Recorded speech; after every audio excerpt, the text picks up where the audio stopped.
What's our actual experience of life then? What's our experience of ourselves? The mystic Samuel Lewis always said to to look for an actual experience of unity. Just thinking about it isn't it. What is our actual experience? And so all of us really have very similar experiences of being inside of our heads and being inside of our bodies. Jill Bolte Taylor gave us a really clear experience description of an experience of what it's like when physically a section of the left brain suddenly stops working. And she was suddenly in this completely mystical place.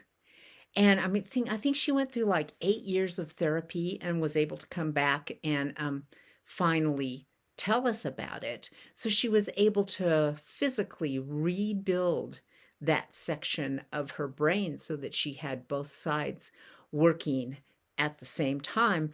Lots of people ask her, well, why didn't you just stay there? And I always like the expression on her face of kind of like, why would I do that? I was sick. But one thing you can think about this, is that there she was, just living her life. All of a sudden, she had a stroke, and this part of her brain quit. And it wasn't that the mystical experience just suddenly started then. It's just that that other part of her experience was gone. And so then she was able to just see this. Same thing when she was finally able to heal herself and come back and talk to us. It's not like the right brain was just gone once she came back. It was still there.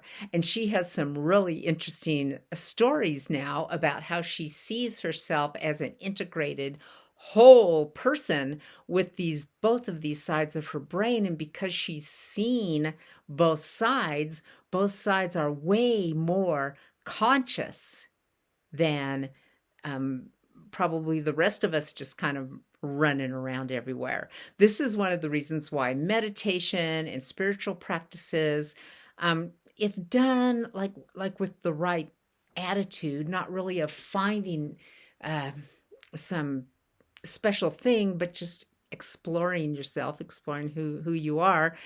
It's why it's really valuable, because the more we can make our whole brain be conscious,